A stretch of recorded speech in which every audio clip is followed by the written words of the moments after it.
comenzamos esto, pues.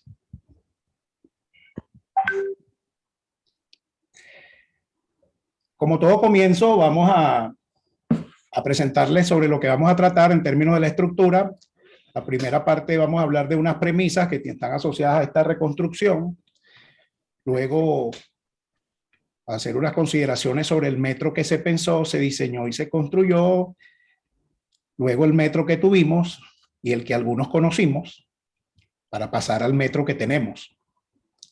Entre uno y otro, comentar algunos aspectos de la ruptura, el descontrol, lo que algunos llaman la fuga por delante, el detonador, para finalmente hablar del metro que queremos.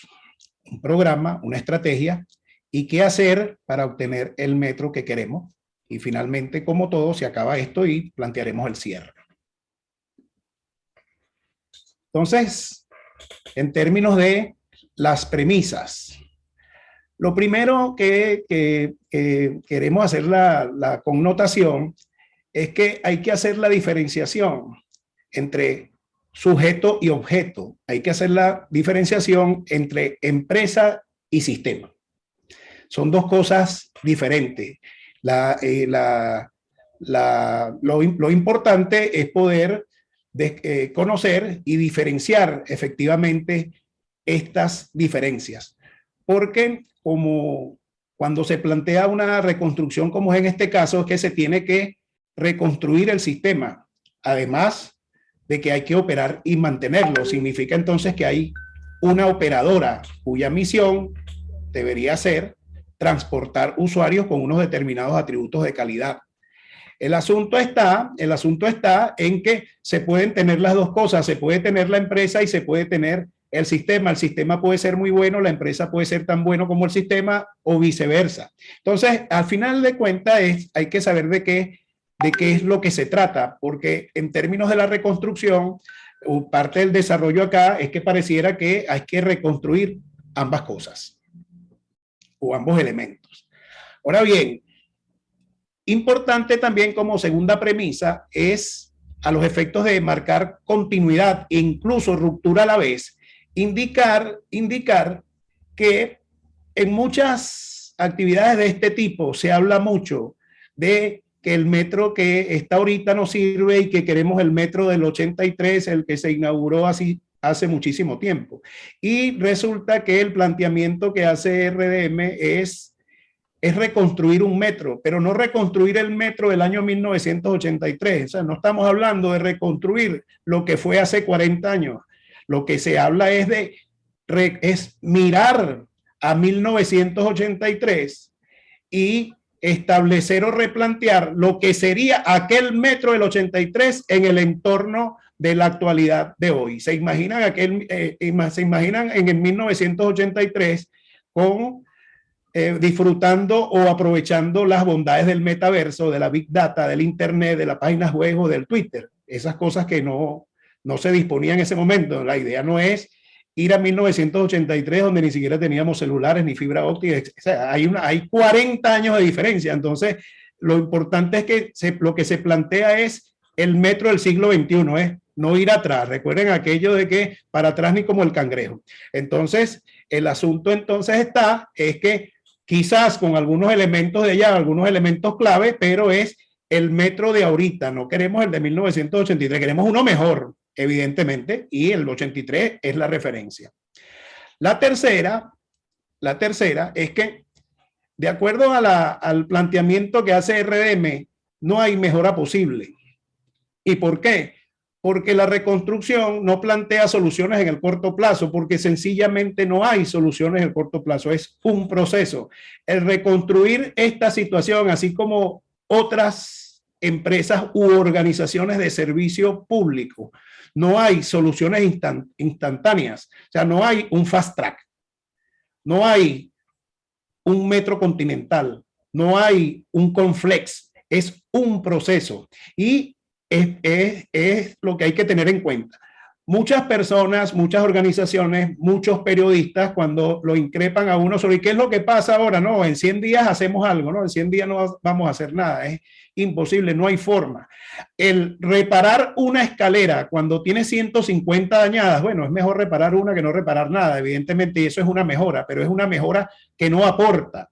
Reparar un tren de una flota de 124 trenes, bueno, es bueno, evidentemente, pero no aporta. Es decir, este nivel de mejoría no aporta lo suficiente, ni siquiera nos acerca al metro que teníamos en el 83, con los 40 años de diferencia en todos los ámbitos, incluido el que quienes fueron pioneros o quienes fuimos pioneros estábamos comenzando a estudiar y entender esto, de tal manera que el sistema está destruido.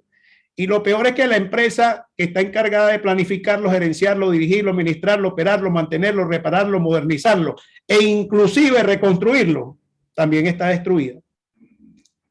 Entonces, no hay capacidad para corregir, porque en opinión de nosotros, por supuesto quizás sesgada, es que hay mucha simpleza, mucha subestimación, impotencia y desidia. Algunos dirían que alcanzaron el principio de Peter. Así pues que el asunto es un tema de plantear 3 ejes de acción. Y los ejes de acción sobre el cual trabajar es, definitivamente hay, o es el metro la gran solución para Caracas. El metro es un modo de transporte rápido y masivo. El metro de Caracas es una isla de excelencia. Entonces, esos elementos son importantes. Por eso decía anteriormente que no es ir al metro del 83, sino es al metro que buscaba ser la gran solución de Caracas, el metro, un sistema de transporte rápido, masivo y seguro, y que estuviera en una isla de excelencia, orientando siempre su misión hacia el servicio, en medio o en un entorno de la revolución tecnológica, la revolución numérica, de la digitalización y del cambio climático. Entonces, es cómo salir de esto, porque pareciera entonces, con lo que se ve, es que el metro perdió el control. Ahora, ¿cómo llegamos a eso? Es lo que pretendemos establecer o chequear, aunque muchos, independientemente de cómo se llegó o cuál fue el camino, se supone que estamos en una situación X, que no es importante tanto describirla, lo importante es cómo salir de ella. Pero a los efectos de plantear soluciones, lo más importante a los efectos de generar una solución surge mucho la importancia del diagnóstico, porque para poder solucionar, así es trivial, es necesario conocer cuál es el problema. Y además de saber cuál es el problema, el saber cuál es la magnitud del problema, y para ello es importante un diagnóstico acertado, por lo cual se requiere de la ayuda de las auditorías técnicas, las experticias y las auditorías de proceso. Esas son las premisas. Hablemos un poquito ahora de el sistema que se pensó. Y, por supuesto, el que se construyó. Entonces, en el año 1969, mucho antes de que el metro se inaugurara, había mucha gente trabajando en esto, y por eso es que el asunto para estudiar esto, muchos no les gusta hacer referencia a la historia, pero a nosotros nos parece que es muy importante, porque ya en el año 69 se hablaba de los 4 ejes que debería tener la red. Se hablaba de a qué obedecían los distintos trazados. Se hablaba de del tema del futuro crecimiento, que tiene que ver con la parte sureste. Y lo más interesante es que se hablaba de la demanda estimada, que evidentemente se tiene que hablar de esto cuando se trata de un proyecto a largo plazo. El asunto es que si uno a este informe o a este trabajo de la Comisión del 69 que dio lugar después a la construcción del metro, si uno lo leyera y le cambiara la fecha, muchos de sus preceptos estarían vigentes al día de hoy. Por ejemplo, el tema de la capacidad horaria. Mucha gente dice que el metro llegó a saturación porque, bueno, se hizo un metro pequeño, etcétera, ¿no? Ya en ese momento se hablaba de la gran capacidad que iba a tener este metro, y se habló de los 50.400 pasajeros por hora por sentido. Hay que verle la cara a ese tipo de cosas. Y que evidentemente se iba a tener un crecimiento en la medida de a su vez del propio crecimiento de la ciudad y de la dinámica de la misma, de tal manera que esa es la capacidad que no se tuvo el primer día de inauguración, evidentemente, porque todo tenía que ver con un proceso de reconocimiento, un proceso de familiarización, un proceso de formulación de lo que debía ser la utilización de estos elementos. Pero el asunto está en que se fue llenando, por supuesto, pero se planteó que una red, no se planteó una línea, se planteó una red y fue el mismo grupo de ingenieros que trabajó en ese asunto. Lo cierto del caso es que esta vida de este sistema iría creciendo en la medida que fuera creciendo a su vez la demanda y haría que se aumentaran las frecuencias, los números de vagones, a los efectos también de hacer una utilización razonable de las instalaciones que se correspondieran con la demanda. Y así llegamos al metro que tuvimos, con esas consideraciones, que deben haber muchas, evidentemente.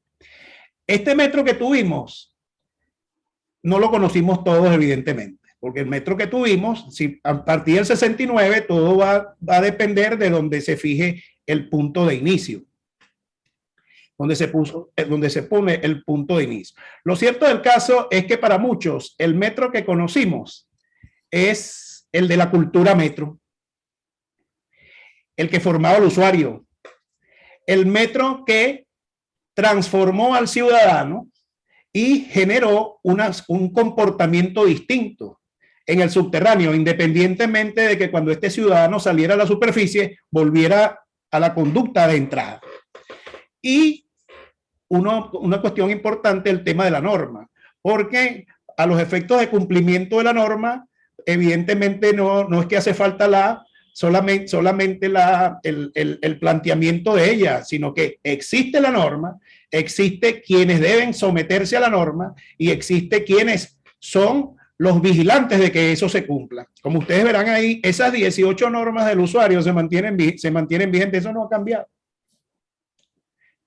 Se incorporaron unas pocas a propósito de la incorporación del Metrobús, se llegaron a 20, simplemente que es un tema digamos, de actualización. Vale decir entonces que es el tema de la cultura metro. Aquí se me presentó un problemita que no puedo pasar. Ah, ya pasé.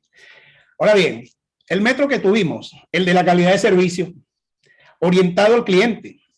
¿Y cómo se reflejaba? Simplemente a los efectos en términos de la calidad, del atributo que percibía el usuario. Entonces, se indicaba al usuario en términos reales, dada la longitud que se tiene, el número de estaciones, etcétera, que es para lo que verdaderamente importa acá, una velocidad comercial con un valor X y una duración de vuelta. Eduardo, ¿sí? No se está viendo la presentación, ¿verdad? No puede ser. Se te salió. Eso sonó feo.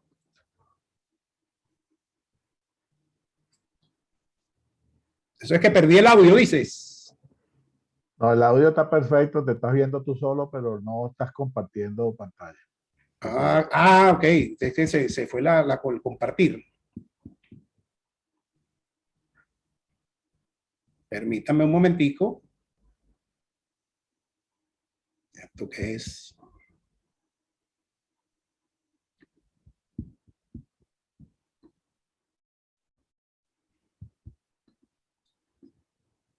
Bueno, ¿y qué pasó? Que no cunda el pánico. Sí. Tenía que decirle a Monsieur Patrick que continúe. Mientras resuelvo. Patrick, copión. Sí, estoy oyendo, pero tengo que compartir la pantalla. Sí, es que iba a ser lo mismo porque no me está agarrando esto.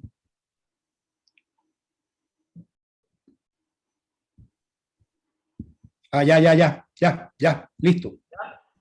Listo, sí.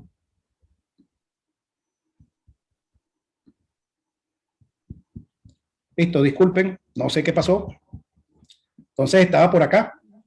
Perfecto. Entonces, bueno, decía que estábamos en términos de la calidad de servicio, donde lo importante entonces es lo que el usuario percibe, la velocidad y la duración de la vuelta. ¿Por qué? Porque eso se traduce en el tiempo de espera en el andén. Eso se traduce en los tiempos de recorrido. Al final de cuentas se traduce en el por qué se paga un boleto. Y se llegaba al punto de decirle cuánto se demoraba alguien entre una estación y la otra, cómo se distribuía esto. Por supuesto, esto no es información para el usuario, al final de cuentas esto es el proceso, pero el resultado del proceso es el tiempo que utiliza o invierte el usuario, que le permite planificar su accionar en términos de la dinámica que realiza. Ahora bien, ese es el metro que tuvimos. También tuvimos el metro que que tomó en cuenta unos elementos que llamamos las claves. ¿Cuál? El mejor recurso, el mejor personal.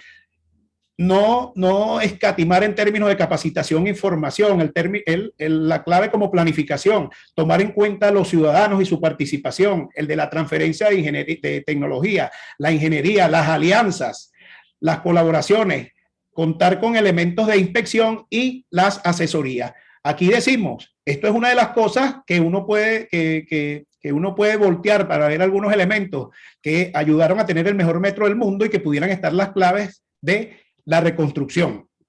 Entonces, ya vamos a seguir adelantando esas cosas. Y fíjense que el metro también que tuvimos era un constructor de historias.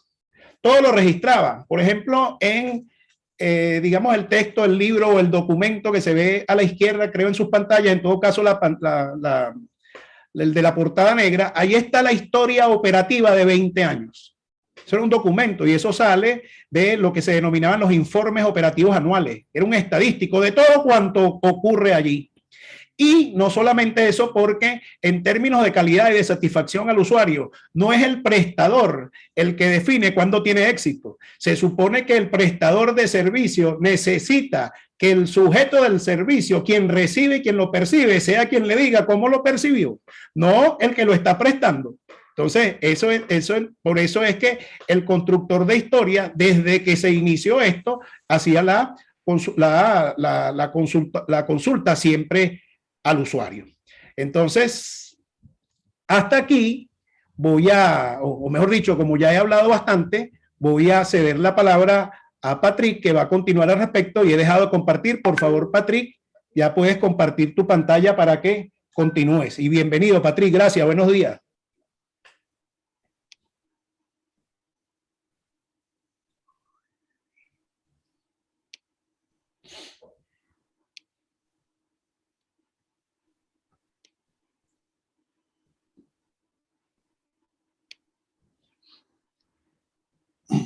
Sí, buenos días a todos. Gracias, Eduardo.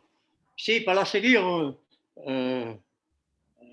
después de lo que acaba de decir Eduardo, yo creo que lo que nos interesa, llegando a ese punto, es buscar cómo después de pasar tantos tiempos con un metro que fue, ya lo hemos dicho muchas veces, el más moderno del mundo y la gran solución para Caracas, cómo llegamos a un punto de ruptura que hizo que el metro hoy en día ya no es metro.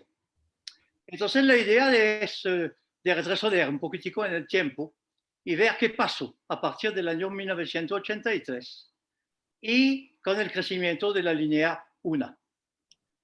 Se puede observar en la diapositiva que le estoy presentando que en el año 1987 esa línea 1 que se inauguró con un poco más de 180,000 pasajeros usuarios en el año 83, estaba llegando ya en el año 1987 a transportar más de 450,000 usuarios. Y surge entonces la idea de prolongar la línea 2.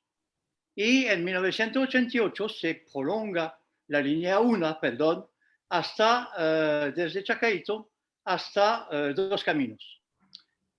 Esa prolongación de línea es interesante analizarla porque asistimos a un aumento de 4 estaciones, más o menos un 28% de las estaciones. De 4 estaciones va a generar un aumento del 52% en la cantidad de usuarios transportados. Yo creo que es importante entender eso para entender lo que va a suceder después en el crecimiento del metro.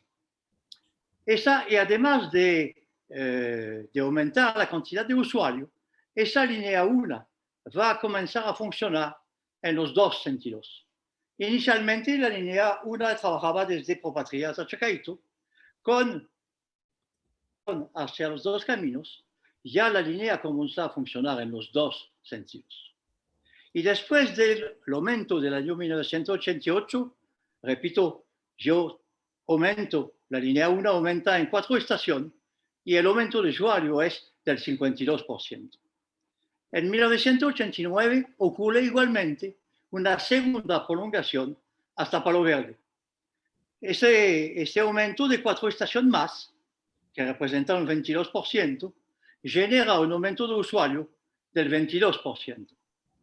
Es decir, que globalmente, entre el año 87 y el año 1990, con el aumento de estación del 55%, 8 estaciones, la línea 1 va a generar un aumento de usuario del 86%.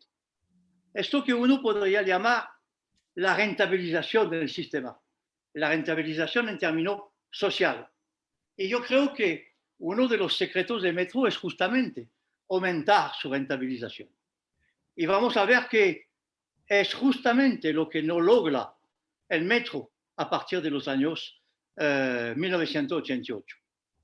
Estamos en el año 92 y ya la línea 1 está transportando casi 900.000 usuarios, pero la crisis económica, la crisis bancaria está aquí en puertas y ese aumento de usuarios va a caer y amanecimos en el año 1999 con 663.591 usuarios, es decir, un descenso muy importante. Ponemos lo importante de... Yo voy a poner aquí pantalla completa porque creo que yo no estoy en... Mira aquí. Ajá, ok, ya estoy mucho mejor así. Hemos constatado que en línea 1 pasamos de 456.000 usuarios a 866.000. Pero mismo fenómeno va a ocurrir con la línea 2. Con la prolongación de la línea 2 hasta el silencio, la cantidad de usuarios va a pasar de 56.000 a 136.000. Y nuestros análisis indican que la cantidad de usuarios de la línea 2 podría ser duplicado si se lleva hasta Parque del Este con la terminación de la línea 5. Que la cantidad de usuarios de la línea 3 podría ser multiplicado por 3 si se lleva hasta San José con la construcción del tramo El Valle San José. Esas observaciones no son, como decía, casualidad. Vamos a ver, al mismo tiempo que el metro está evolucionando, cuál es la situación de la demanda en Caracas en el año 2005. Vemos que en el año 2005 hay una demanda de 4.217.000 viajes repartido en la manera como lo ven ustedes en los gráficos, entre a pie, vehículo particular, por puesto, metro, bus, jeep, taxi, otros y otros sistemas. Vemos que en el año 2010 las encuestas de Origen y Destino hablan de 5.693.264 viajes. ¿Cómo se comportó el sistema frente a esa demanda? Entre 1999 y 2008, la línea 1, el número de usuarios que transita por la línea 1 va a aumentar del 89%. En la línea 2 de 159% y en la línea 3 de 110%. Llegando a transportarse en la línea 1 en el año 2008 un total de 375 millones de usuarios durante el año. La cifra es la más alta jamás alcanzada en la historia del metro diseñado por la Cuarta. 500 millones en las 3 líneas. Si ahora bien examinamos ese mismo crecimiento de usuarios, pero en términos de usuario durante los días laborables, vemos que desde el año 83, que transportaba 183.000 usuarios durante el día, pasamos en el año 1999, ya lo hemos dicho, a 829.000, sumando las tres líneas. Pero lo que nos indica que en el año, perdón,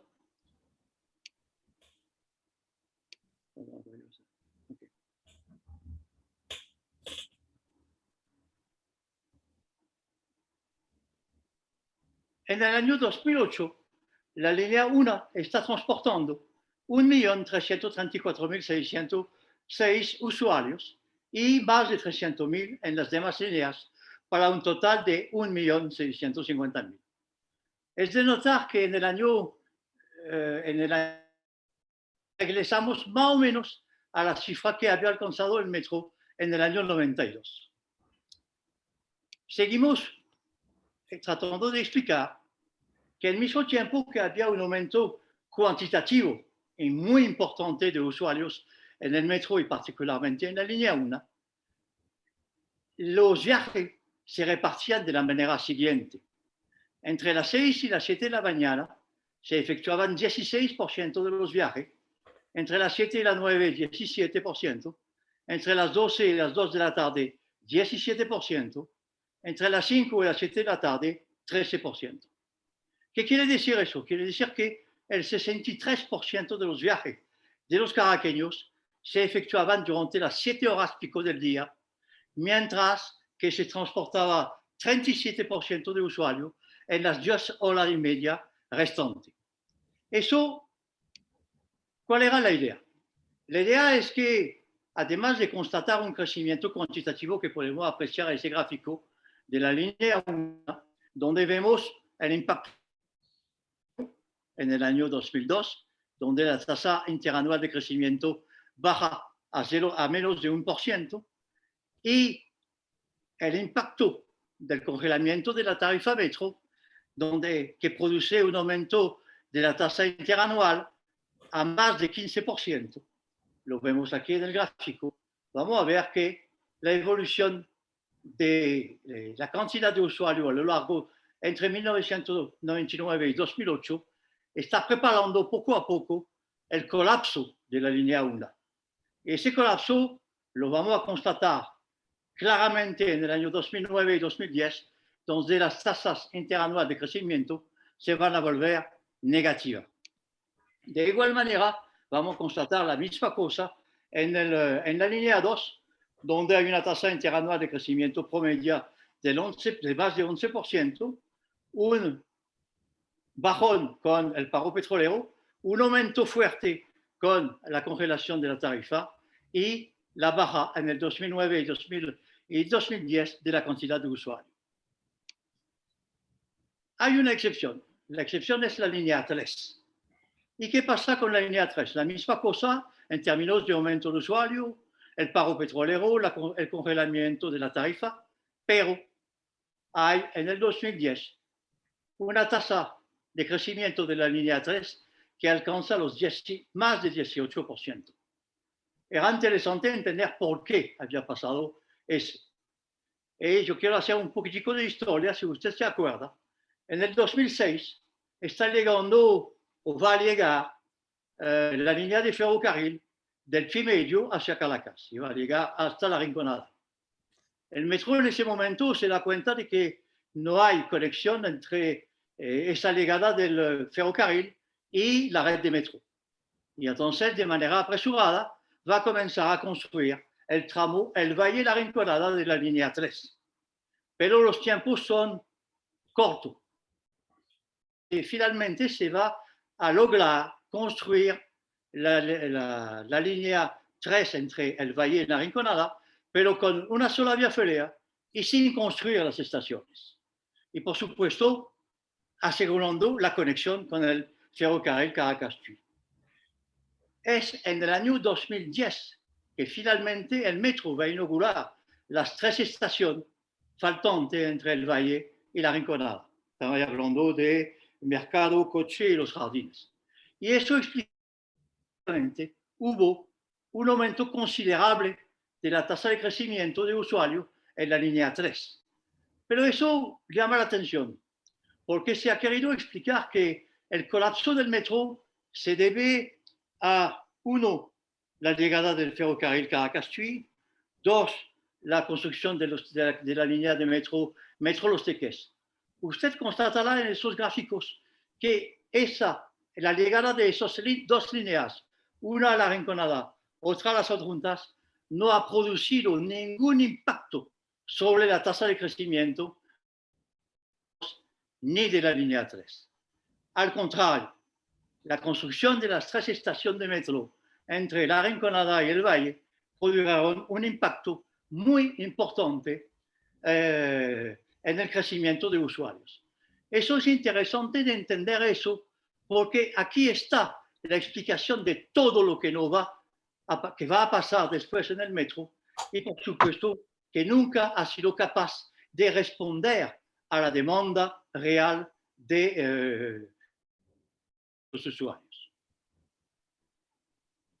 Al problema expuesto anteriormente, hay un aumento cuantitativo importante de usuarios en el metro, particularmente en la línea 1, pero aunado a ese aumento de la movilidad, hay un problema que ya comencé a explicar, el congelamiento de la tarifa del metro, que va finalmente a traspasar una cierta cantidad de usuarios utilizando el carrito por puesto al metro. Segundo, vamos a ver que la repartición del crecimiento de usuarios no está repartido de manera uniforme a todo lo largo de la línea. Vamos a ver igualmente que varias estaciones están totalmente congestionadas y que la situación de la estación de Plaza Venezuela explica en gran parte el colapso de la línea 1 de Caracas. El primero es la congelación de la tarifa.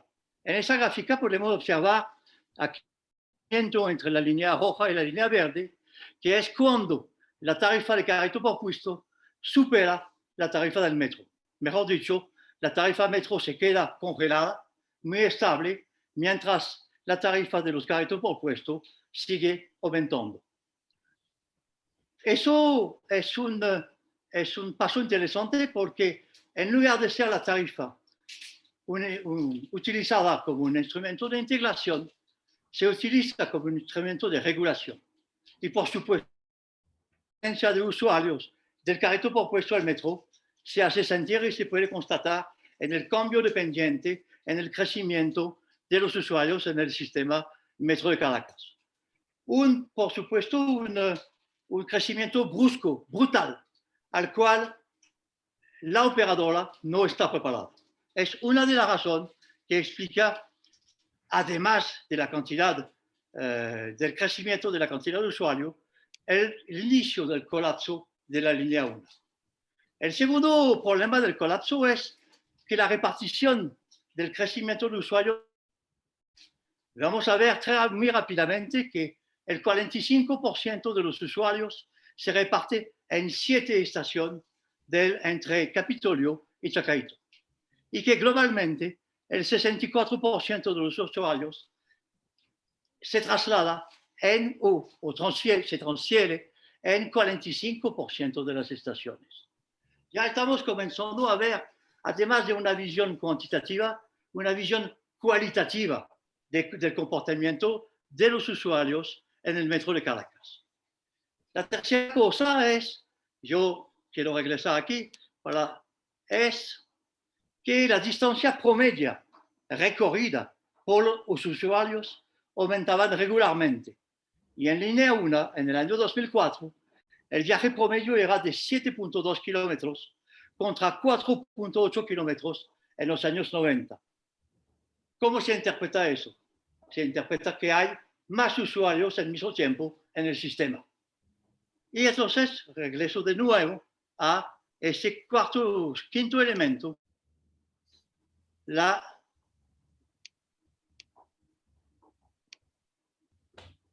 la estación Plaza Venezuela. Usted se recordará que en el año 99 la línea 4 está en construcción y que la primera decisión del gobierno en ese momento es paralizar la construcción de la línea 4, prolongación de la línea 2, porque cuesta demasiado caro la construcción de esa línea. Finalmente se va a construir porque no hay otra manera. Pero la consecuencia es que la línea 2 termina en la estación Plaza Venezuela y la línea 3 también termina en la estación Plaza Venezuela. Y que Plaza Venezuela se transforma en el terminal de las líneas 2 y 3. Y que la única salida de los usuarios que transitan en la línea 2 y la línea 3 es un transbordo hacia la línea 1. Y todo el mundo se recuerda que la estación Plaza Venezuela zona rental fue un verdadero desastre porque efectivamente el sistema no estaba concebido para que Plaza Venezuela sea el nodo central de la red. Yo quiero indicarle que aquí está el nodo central.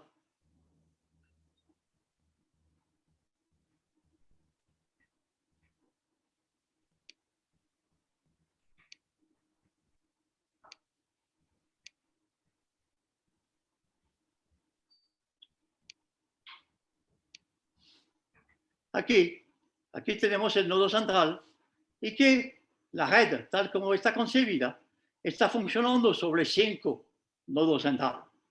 Un nodo entre la línea 1 y 6, un nodo en la hollada entre la línea 3, la línea 1 y la línea 6 y la línea 2, un nodo en Plaza Venezuela, un nodo en Chuao con la interconexión entre las líneas, la prolongación de la línea 2 hasta Parque del Este y la línea 5, y un nodo entre la línea 6 y la línea 1.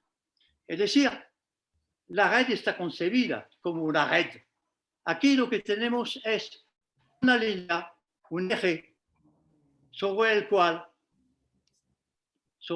están llegando dos líneas que no tienen otra salida que el transbordo de pasajeros de las líneas 2 y 3 hacia la línea 1. ¿Por qué esta situación? Esta situación porque la línea 2 no se construyó hasta Parque del Este a través de la construcción de la línea 5. Por supuesto, la línea 2 se interrumpe aquí. Y la línea 3, por razones históricas que hemos explicado, lo que se construyó fue primero el ramal, el Valle, Plaza Venezuela y después el Valle La Rinconada, sin construir el ramal principal de la línea 3, que era el ramal, el Valle San José, que permitía que desde la línea 3 uno se podía conectar con la línea 2 y con la línea 3. Y el metro va a llegar a eso, que es interesante analizar, esa situación de la estación Plaza Venezuela. El metro la va a llamar una transformación irreversible. Es un término bien interesante en términos de ingeniería. Yo personalmente pensaba que la muerte era la única cosa irreversible. En Caracas descubrí que lo que era irreversible también la estación Plaza Venezuela y vamos a ver más adelante la cantidad de usuarios del sistema metro. Entonces ya comenzamos a entender por qué la línea 1 colapsó y a medida que estamos entendiendo el porqué del colapso, vamos a poder comenzar a elaborar las soluciones para resolver ese problema de colapso. El metro no reacciona a toda esa situación. Únicamente comenzó a reaccionar en el año 2007, cuando se da cuenta que efectivamente la estación Plaza Venezuela se convirtió en el nodo central, que es una transformación irreversible, que la línea 1, que transporta más de 1 millón de pasajeros, la demanda ha crecido más que la oferta, hacia un aumento irreversible, y que la demanda de transporte tiene un crecimiento una vez de 8% al año el 29 de enero de 2007 y del 5% al año el 5 de febrero del 2007. Es decir, no sabe muy bien dónde está parado, el diagnóstico es tardío, equivocado subestimado y no fue sino hasta los años 2006-2008 cuando Metro reacciona a la crisis. 2006 contrató la construcción de la línea 5, 2008 contrató la rehabilitación de 4 subsistemas de la línea 1 a través del contrato de rehabilitación de la línea 1 firmado con la CAF.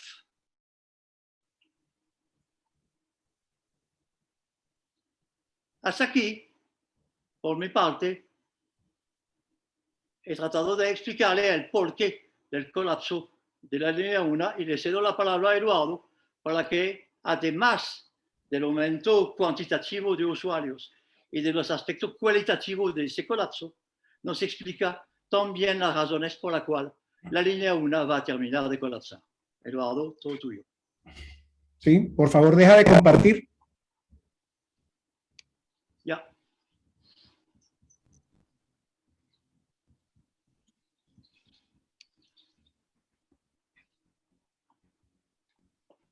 Díganme si se ve.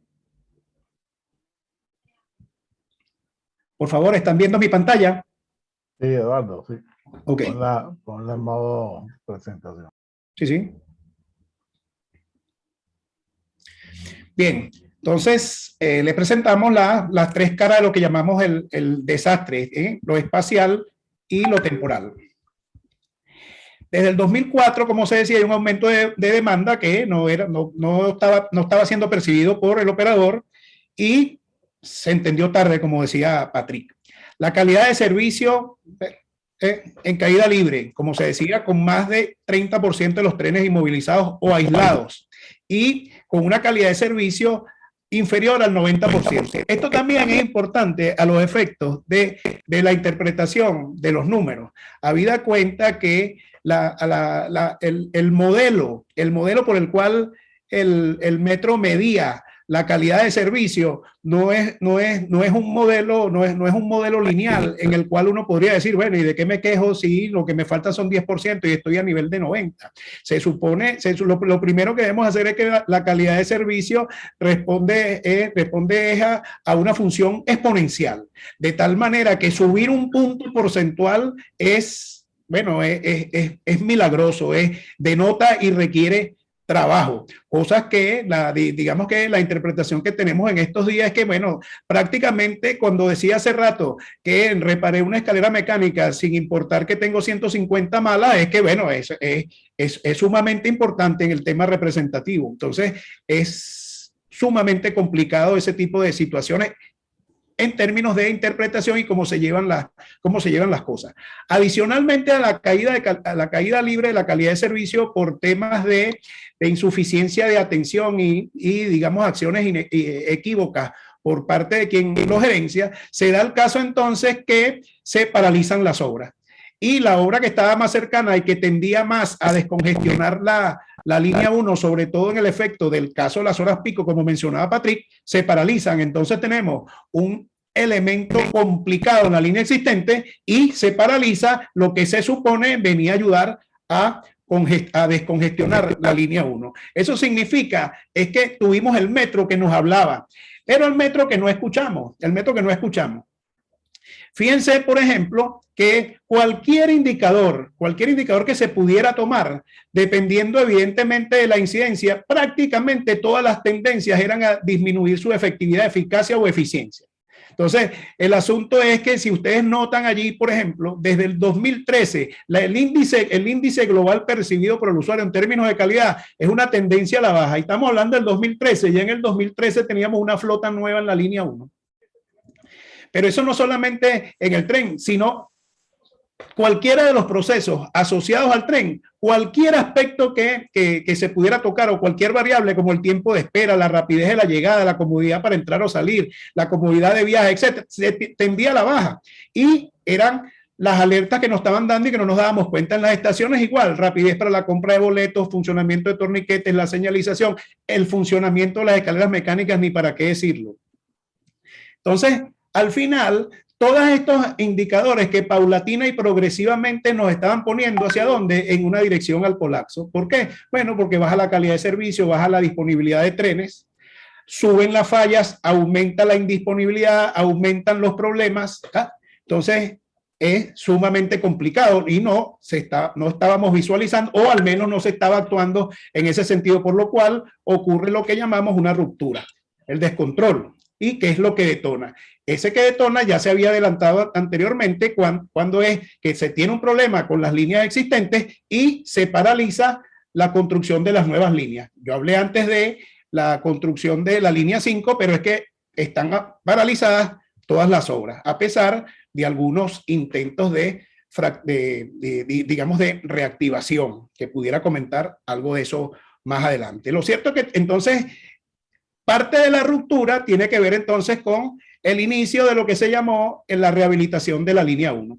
Esa rehabilitación de la línea 1 en realidad fue una intervención profunda en términos de la intención sobre 4 subsistemas que fueron el material rodante, el control de trenes, las vías férreas y la electrificación. Lo cierto del caso es que esta acción importante en términos de tiempo de duración, en términos de la significación que iba a representar para la ciudad y sobre todo por la cuantía económica que representaban esos niveles de inversión de 1.863 millones de dólares, al final resultó un fracaso, tanto así que si tomáramos, por ejemplo, el tema de la incorporación de la flota de trenes, porque al final de cuentas fue una sustitución de flota, se supone que hoy en día se cuenta con menos trenes operativos que cuando se inició el proceso de rehabilitación. Se supone entonces que hoy se está peor que lo que se pretendió mejorar con este proyecto. Fíjense que de lo anterior se hablan, a pesar de todas esas tendencias a la baja, se habla de que hay de la cantidad de movilizaciones. Algunos osan decir que el metro está transportando 3 millones de usuarios ahorita. Otros más comedidos hablan de 1.860.000 y otros más conservadores, como por ejemplo el caso del presidente actual de Metro, en una entrevista no tan reciente, afirmó, cuando se estaba en términos de otro nivel de la pandemia, cuando había una semana de restricción y una semana libre, se movilizaban 500.000 usuarios cuando había restricción y 700.000 cuando no lo había, de tal manera que entre el promedio de ambas y el promedio de días laborales, feriados, etcétera, de acuerdo a nuestros análisis, indican que son menos de 500.000 usuarios. Pero aquí lo importante, además, es que la cifra tiene complicaciones, porque además la cifra varía no según el día, no según el usuario, no según la demanda. La movilización varía dependiendo del vocero de la oficialidad que realice la declaración. Esto tiene que ver, por supuesto, porque en ese metro al día de hoy es prácticamente que imposible hacer análisis parecidos a los que les presentó Patrick hace un rato. Fíjense que aquí el término de para colocar una guinda en el pastel, aquí me disculpan el error, que este no es el metro que tuvimos, sino este forma parte de la ruptura, evidentemente de lo que tuvimos, que todavía en el año 2013, dado el éxito de la rehabilitación, llamando éxito a la sustitución de flota, el ministro de la época anuncia que el sistema en la línea 1 ya alcanzó 550 millones de toneladas soportadas. Y por eso es que se está haciendo la rehabilitación de la línea 1. Y además, tomando eso como referencia, es necesario comenzar las acciones administrativas para hacer la rehabilitación de la línea 2. Como seguía el colapso a lo interno, evidentemente tenemos congestión en la infraestructura vial a nivel de superficie, donde la movilización llegó a niveles de saturación. La velocidad de los vehículos en las arterias y en las arterias principales variaba entre 10 y 15 kilómetros por hora. Cualquier ciudadano podía pasar más de 3 horas en el congestionamiento. Y esto pudiera ser más, solo que esta es la declaración oficial realizada con el ministro. En términos del metro, la velocidad comercial promedio en la línea 1 de 33.3 kilómetros por hora, con lo cual nació y que es la que se aplicaba al modelo de la fórmula de calidad de servicio, bajó hasta 10 y 12 kilómetros. Entonces, ¿cuánto se tardaba alguien de Propatria hasta Palo Verde en los inicios? Según los indicadores, cuando todo funcionaba, digamos que la vuelta estaba en el orden de 75 minutos, 37.5 minutos la media vuelta. Entonces, a 10 y 12 kilómetros por hora, vea usted las explicaciones del por qué hay que esperar tanto tiempo en las estaciones. Al final de cuentas, todo va sumando. Fíjense que entonces pasamos el problema de abajo, lo llevamos hacia la superficie. En Venezuela, del 2005 al 2008, se llegaron a fabricar 175,000 vehículos por año. Y entonces, a consecuencia de eso, el mismo ministro da a conocer un plan de movilidad. Bueno, no pudo a lo interno del subterráneo, entonces, bueno, ahora dejó el problema ahí y ahora plantea un plan de movilidad que, a pesar de que es una lista de mercado, lo que terminó el plan de movilidad son en las llamadas soluciones viales, que algunos de ustedes tendrán su opinión al respecto. Así llegamos al metro que hoy tenemos. La pregunta ahora es, ¿pero es que tenemos metro? Es la gran pregunta. ¿Tenemos metro? En realidad, hay unas infraestructuras y hay un sistema que está operando. Bueno, eso es innegable. Pero el asunto es si esas infraestructuras y ese sistema que está funciona realmente como un metro, cumple con las características que se exigen a un metro, con la definición de un metro.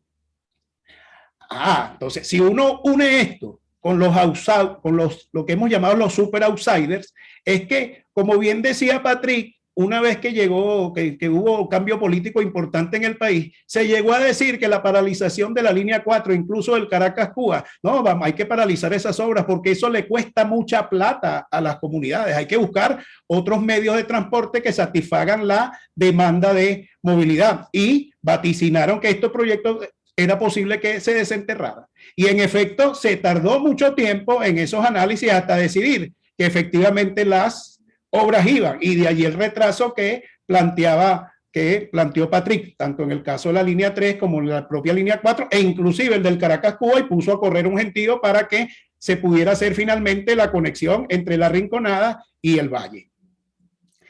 Al final de cuentas, los outsiders siempre han existido. Se han hecho acciones, se han hecho contrataciones, pero al final de cuentas, ¿qué es lo que nos pasó? Que los proyectos de construcción se contrataron y, como alguien dice, quedaron comprometidos para siempre. Ahora, ¿con quién? Con el usuario no fue, con la ciudad tampoco. Este metro que tenemos es el que opera como puede. Es el que opera como puede. No hay un modelo para poder hacer, para que responda a los efectos de poder medir la calidad de servicio, de medirla, porque sabemos que estamos mal. Ahora, ¿cuán mal se está? Hoy, evidentemente que tenemos las 3 líneas, con una longitud de línea L que no se puede variar, Lo que sí se puede variar es la disponibilidad de esta, porque se opera como puede, porque muchas de estas líneas están indisponibles, es decir, no están al 100% para recibir esa carga y esa movilización, con lo cual hay restricciones de velocidad. Si hay restricciones de velocidad, se reduce la velocidad comercial, evidentemente. Y hoy la velocidad comercial, para ser generosos, está entre 5 y 33.3, más que eso no. Entonces, y más que eso no, ¿por qué? Porque el 33.3 fue con lo que se nació allá en el 83. Ahora hay zonas que se va a 15 kilómetros por hora. Bueno, Dios mío, ¿cuándo llega un tren que sale de A hasta B? La duración de la vuelta, algún exagerado puede decir que son todos los reales a partir del número 75. Entonces, al final de cuentas, que más nunca vamos a tener una duración de vuelta en este momento que llegue, alcance los 75 minutos. Hay alguien que dice que 1 hora, hay alguien que dice que 1 hora 20, 1 hora 25, etcétera. Al final de cuentas, como no se sabe porque no se mide, es posible que se tenga el doble. Y mientras más dure la vuelta, evidentemente que más vamos a esperar y más vamos a recorrer. Lo cierto del caso es que se opera como se puede. Eso nos lleva a que, lamentablemente, hoy no tenemos metro. Es decir, tenemos las instalaciones, tenemos unas instalaciones que no funcionan como metro. Pero ¿y eso cómo es posible? Esas son vainas de ustedes. No, porque hay trenes que están rodando. Claro, lo que hay son unos trenes rodando. Lo que pasa es que trenes rodando por una vía férrea no definen un metro. Incluso no llegan a definir un ferrocarril, si hacemos algunas analogías. Porque colocar un tren que se definió inicialmente con un tipo de energía y montarlo en una vía férrea que no lo controla porque no hay control de trenes, no hay señalización, etcétera, simplemente lo que es un tren sobre unos ferrocarriles, lo cual nos remonta a aquellas épocas de John Wayne, donde digamos, para que llegara el progreso a un pueblo, venían algunos individuos soltando palos de madera, unos rieles, y venía una locomotora detrás, que iba a tan baja velocidad que hasta los indios en sus caballos tenían más velocidad que ellos, tanto así que les permitía abordarlos, y era así como se producían aquellos asaltos. Pues bien, dejando las anécdotas a un lado, obsérvese la definición. Se denomina metro a un sistema de transporte de pasajeros generalmente subterráneo, de allí el underground de los orígenes, aunque no limitativo porque ahorita los tenemos a niveles elevados, implantados en una zona urbana, caracterizados por alta capacidad, seguridad, frecuencia, rapidez, regularidad y puntualidad. Entonces, si esto lo volcamos a preguntarle lo que se tiene hoy, bueno, de todo eso lo que conserva el metro de hoy es la alta capacidad, porque sigue siendo masivo, sin duda. ¿Por qué? Bueno, porque tiene muchos trenes y hay una alta demanda. Entonces, la alta capacidad no se niega. El asunto está en los otros elementos que definen ese metro. Por otra parte, y para poder afirmar que opera como puede, es un sistema que se caracteriza por la baja disponibilidad de sus instalaciones y equipos. Una flota que está sobredimensionada es un lujo. El metro tiene una flota de 124 trenes. Tiene más de 100 trenes inoperativos permanentemente. Tiene vías férreas de líneas completas con restricciones de velocidad y en algunos casos de circulación. El sistema de control de trenes no tiene automatismo. La rehabilitación de la línea 1 adquirió el CBTC, que es lo más moderno que existe en términos de control de trenes para este momento. Bueno, no ha sido instalado. El PA 135 Hz, que también fue el original, en términos de la evolución pasó del analógico al digital. Pero el tema es que el 135 es el que circula en todas las líneas, pero igual no hay automatismo, de tal manera que la operación se realiza en modo manual en todo el sistema. Entonces, imagínense ustedes todo lo que cuesta hacer ese control y conocer la velocidad con ese nivel de dependencia que se tiene en ese momento. Es un sistema que tiene más de 150 escaleras mecánicas inoperativas permanentemente. Tiene más del 50% de la infraestructura del sistema de control de accesos inoperativos, que algunos llaman sistema de ticketing, otros cobro de pasaje. Más del 80% de los gabinetes de extinción de incendios están inhabilitados. Usted va a cualquier andén y va a ver 4 gabinetes en aquellos que son andenes laterales, y los 4 gabinetes no tienen las mangueras, no tienen los extintores, muchos no tienen siquiera el vidrio. Bueno, evidentemente no hay nada que proteger. Tiene una vía de prueba, que es otro lujo. Tiene una vía de prueba cuando están haciendo un proceso de lo que han llamado fabricación de trenes Caracas. Fabricación de trenes Caracas. Ahora la vía de prueba está inhabilitada. ¿Para qué? Para ser utilizada como estacionamiento de vagones inutilizados.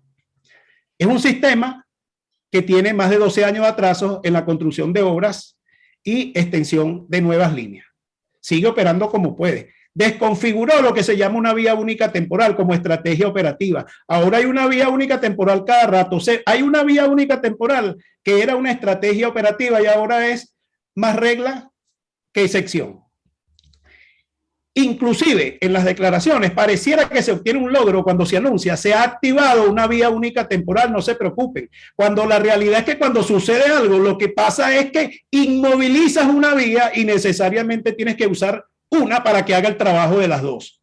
Entonces, el asunto es, ¿cuál es el logro de esto? Esto es una estrategia para minimizar el impacto. El solo hecho de que haya un atraso es complicado, pero que haya una BUT y se plantee como un logro, wow, eso es el operar como puede y no reconocer que se está haciendo. Lo otro es la desconfiguración de lo que llaman los altos impactos. En el metro ahora se llama actividad de alto impacto a cualquier cosa que se haga en la vía férrea. Se omite el hecho de que todo lo que interrumpe y perturba la operación afecta en principio a la organización y evidentemente a la operación, y con la operación afecta al usuario.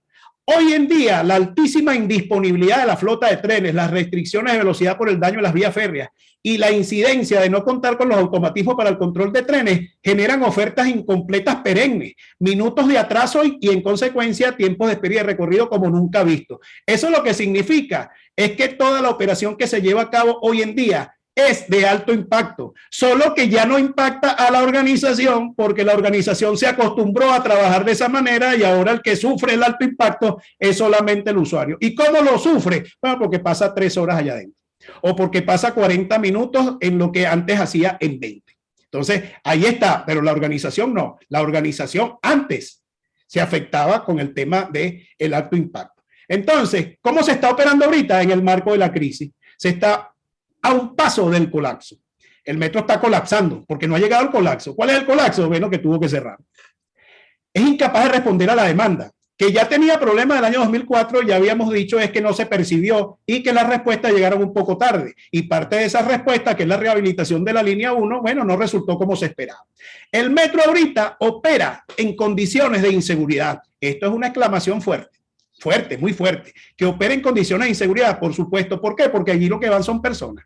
El metro ahorita tiene todas sus obras de extensión paralizadas, aun cuando dice que se han reactivado algunas obras. Solamente para hacer un poquito de catarsis aquí, imagínense ustedes que el pedacito de vía entre Zona Rental y Bellomonte, que comenzó en febrero del año 2021, eso significa una vía entre Zona Rental y Bellomonte, que son 1.400 metros, ya lleva 17 meses en ejecución y todavía no está lista. Si usted pone que media interestación, vamos a ponerle un año para no entrar en los decimales, un año por interestación, sin contar estaciones. Imagínense, ese proyecto tiene 15 estaciones, 14 interestaciones, ahora multiplique un año por 14. Entonces, todo lo que nos vamos a demorar, y estamos hablando es de media vía. Entonces, al final de cuentas, se puede decir que esas obras están reactivadas. Esas obras lo que tienen es presencia. Significa entonces que esta situación hace su aporte al colapso del transporte, porque se supone que el metro se conecta con otros actores que hacen vida en la región. ¿Por qué decíamos que afecta la seguridad? No debe haber ningún metro en el mundo que se sienta orgulloso de 16 descarrilamientos de tren desde el año 2013. Solamente en el año 2022 han ocurrido 6. Estamos en el mes de junio, efectivamente, pero esos 6 ocurrieron en los primeros 5 meses del año. Eso no es una situación para preocuparse. ¿Cómo sucede eso? Eso sucede porque hay problemas de seguridad en alguna parte, porque ese es el resultado de ese proceso. ¿Y qué nos lleva si uno hiciera un promedio vulgar y silvestre? Bueno, eso es un descarrilamiento por mes. Eso es un tema para ser orgulloso de un sistema metro. Y eso entonces es la punta del iceberg, porque eso es lo que uno ve, porque es imposible poder tapar un tren descarrilado. Pero es que debajo de eso debe haber 50.000 cosas que no se ven. ¿Por qué? Porque el metro está afectado en muchos cambios. ¿Por dónde empezar? Si tiene problemas en todos los sitios, en todo. Tiene problemas de seguridad de circulación, de buhonería, de filtraciones, de limpieza, de suciedad, de grasera, de lubricación, de carreras mecánicas, de control de trenes, de ventilación, de tecnología, de comunicaciones, de anuncios al público, de visualización de cámaras, en fin, sin número de problemas, que terminan ¿en qué? En desalojos de trenes, en explosiones, en basureros, chatarra, basura, desechos, suciedad, atrasos, abandono, inseguridad. Por todos lados hay problemas. Por supuesto, no le estamos diciendo nada nuevo. Ahora, entonces, ¿qué es lo que tenemos? Lo que tenemos es el resultado de un poco el hecho de el cambio de prioridades, el cambio de rumbo y no atender los elementos iniciales, lo cual no daría problema porque los cambios están siempre que resurjan, que valgan la pena y sean beneficiosos. Lo cierto del caso es que de la red que se tenía prevista el año 2010, solamente se ha hecho el 63%. Ahora, de ese 63% que fue de lo que quedó, que lo podemos ver en la gráfica ahí de la derecha, se tiene entonces, es un resultado que 40 años después, lo que se tiene es el 50% de lo que se previó. De aquellos ingenieros que prepararon las justificaciones y las argumentaciones porque la situación y la dinámica de crecimiento de la movilidad y el crecimiento económico de la ciudad iba a requerir de un metro. Bueno, hace 40 años, hoy, que tenemos probablemente aquella demanda y aquel potencial crecimiento multiplicado por 12, hicimos el 50% de lo que estaba previsto. O mejor dicho, se hizo lo que estaba previsto. Y de lo que está previsto, en los primeros 11 años se hizo el 64% de lo que está previsto hoy. ¿Cómo se traduce eso? Se traduce que comenzó a operar en el año 1983 y la última inauguración, digamos, a una cadencia más o menos permanente, se hizo en 11 años, porque la última inauguración del ramal que mencionó Patrick, Plaza Venezuela al Valle, abrió en el año 1994. De tal manera que en los 11 años se hizo el 64% de lo que se tiene hoy.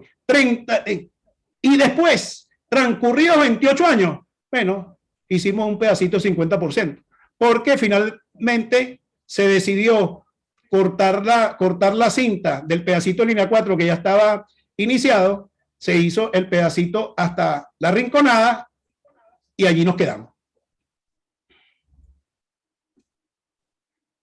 Aquí voy a dejar de compartir porque Patrick se va a ocupar entonces de hablarnos un poco de lo que sigue a continuación.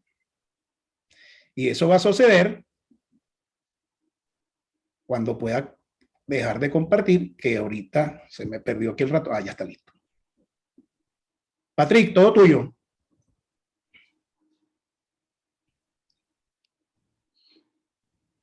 Patrick.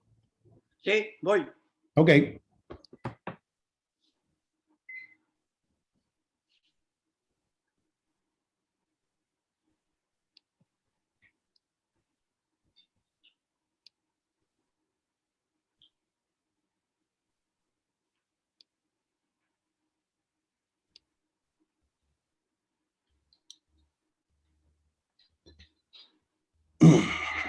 Ok, más allá de lo que acaba de presentar Eduardo, efectivamente, en los 11 primeros años desde la puesta en marcha del metro de Caracas en el año 83, se realizó un 64% de lo existente, y mientras en 1994-2006 será un 31%, en el 2006-2015 un 5%, y desde el 2015 nada. Es importante señalar eso porque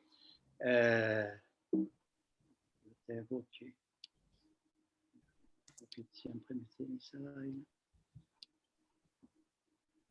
molesta aquí. En que estamos en un momento donde la falta de dinero no puede explicar por nada la ausencia de desarrollo del sistema metro. Yo quiero recordar que entre el año 2000 y 2020 ingresó a Venezuela $1 millón de dólares. Una cifra incalculable y que hemos tratado de traducir en bolívar actual. Ya le da la cifra que está abajo, que es imposible pronunciar. Pero además, entre el año 2006 y 2014, van a ingresar en el país, por concepto de exportación petrolera, casi 700 mil millones de dólares. Y aquí sí el gobierno se va a aprovechar para tratar de hacer algo desde el punto de vista de metro y de ferrocarril. Vamos a ver qué es lo que trata de hacer. Primero, entonces, gracias a ese ingreso de $1 millón de millones de dólares entre los años 2000 y 2020, casi 700 mil entre 2000 y 2014, indica que todo fue posible. Incluso, y lo vamos a ver, lo improbable, lo indeseable y lo injustificable.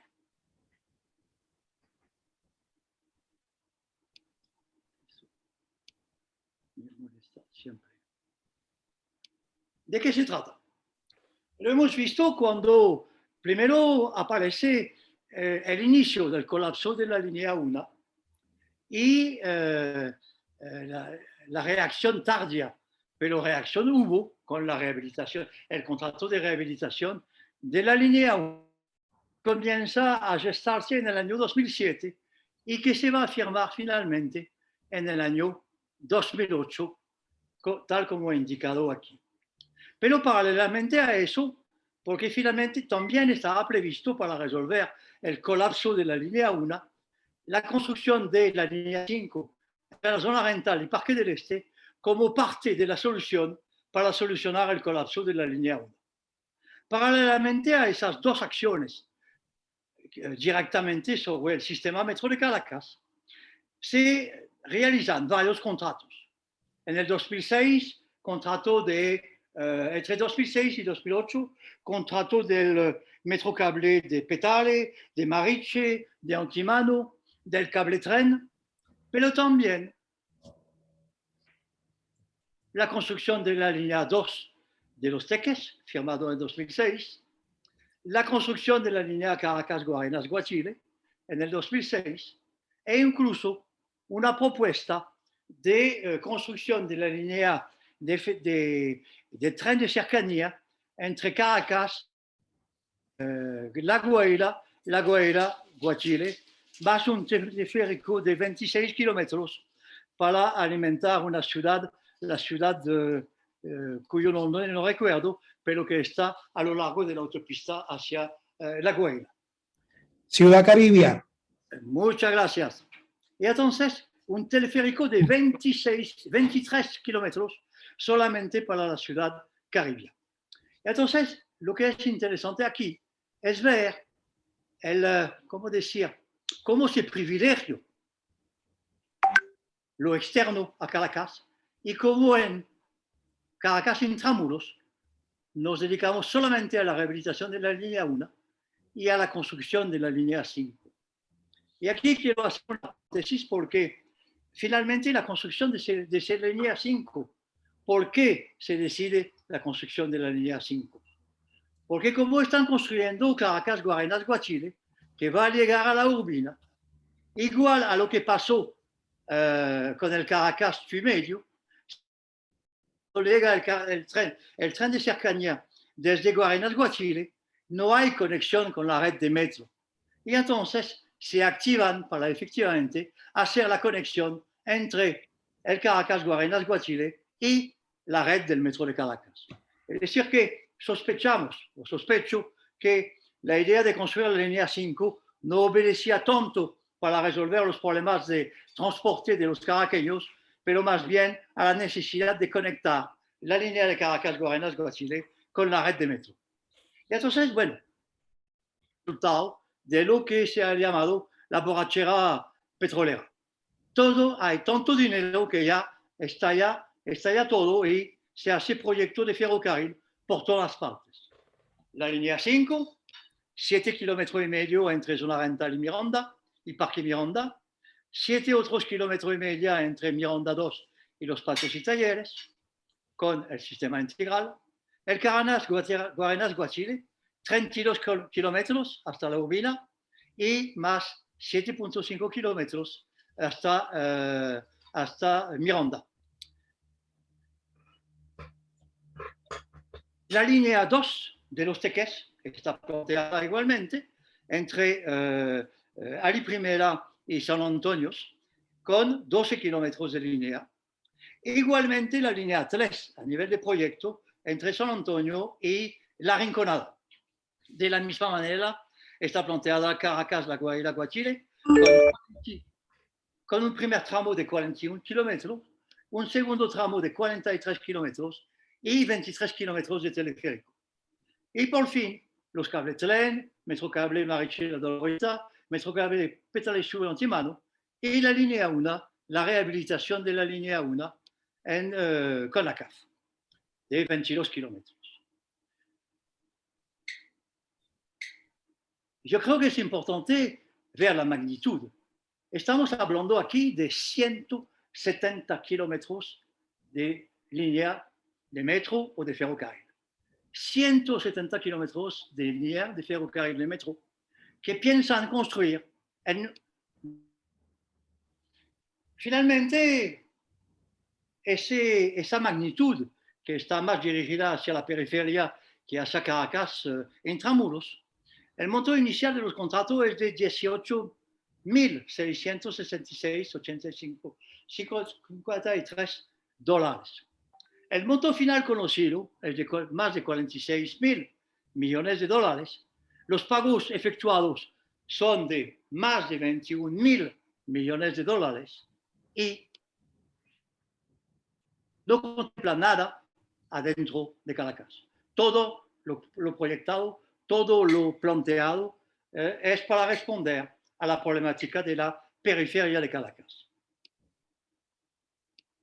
Pero vamos a ver en el detalle. ¿De qué se trata? Se trata de, por ejemplo, Cable Tren, Metrocable, de una inversión de 2,000 millones de dólares.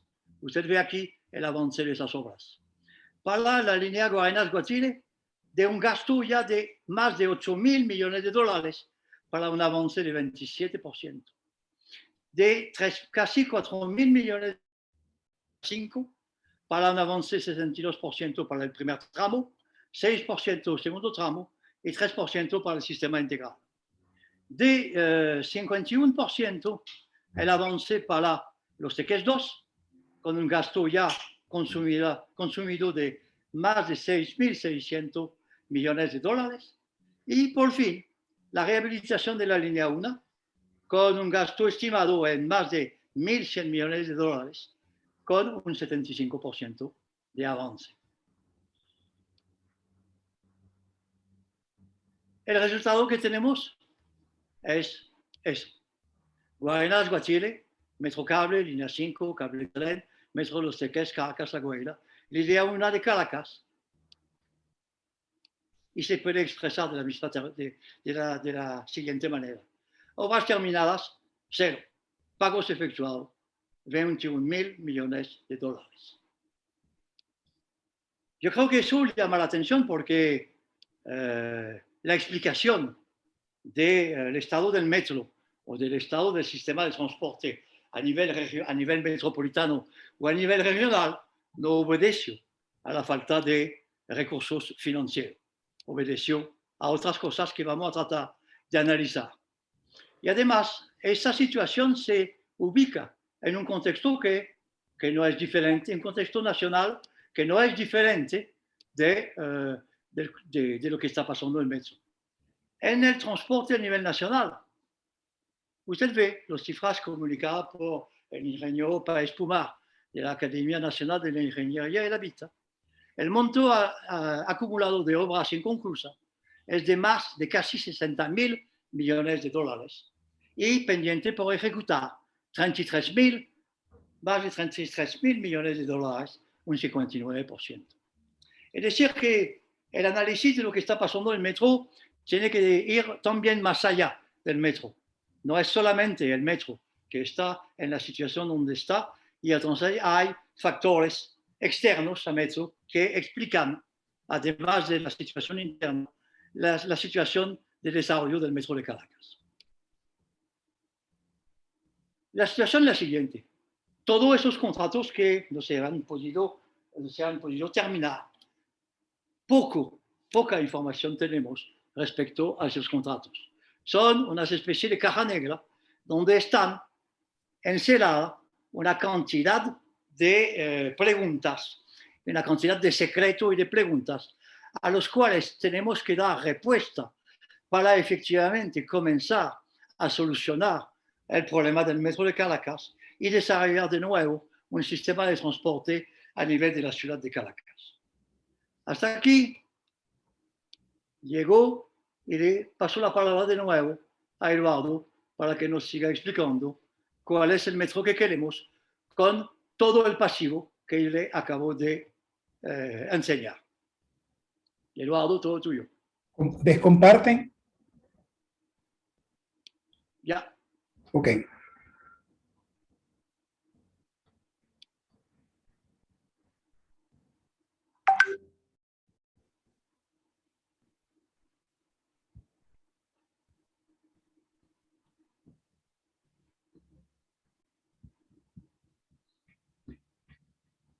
Bien, así llegamos entonces después de este periplo a que todos esperan, que es saber un poco del metro el metro que se quiere. Es aquel que a pesar de las cajas negras resuelva las cosas, a pesar de las cajas negras o a pesar de que incluso ni siquiera haya caja negra o de que incluso en la caja negra hayan cosas que no tienen que ver con lo que se esté tratando, es decir, que tengan contenido equivocado.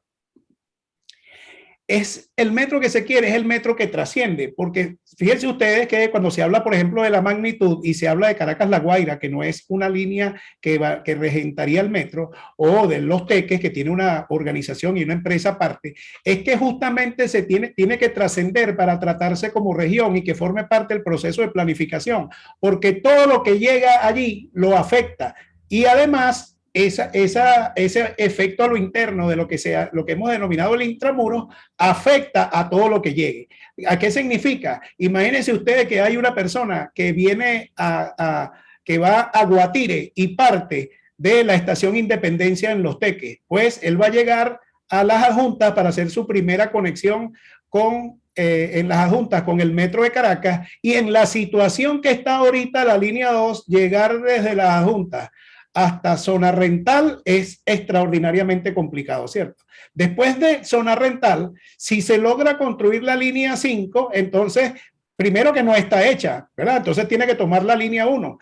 Entonces, ¿qué significa? Que si esa línea estuviera hecha, entonces, y la de Guatire también, entonces, bueno, a lo mejor va a llegar muy rápido a Guatire y a lo mejor va a tardar 5 veces entre adjuntas y zona rental, que de lo que va a tardar justamente en el caso de las líneas nuevas, en el supuesto caso de que el desempeño de aquellas líneas, bueno, evidentemente como toda línea nueva, sea muchísimo mejor. Y es por eso es que lo trasciende y por eso es que se hacen esas alusiones. Entonces, el metro que se quiere es ese que se preocupe por atender esto de una perspectiva regional. No, ya no es solamente es Propatria, Palo Verde ni Caricuado Centro, es que es todo el usuario que se moviliza y se debe integrar en un esquema intermodal con estas obras, porque tiene que haber coherencia en la región, dado que las obras no se pueden analizar aisladamente, porque las obras no son coherentes per se. Ellas adquieren coherencia lógica sí, solo sí se analizan en contexto, en este caso,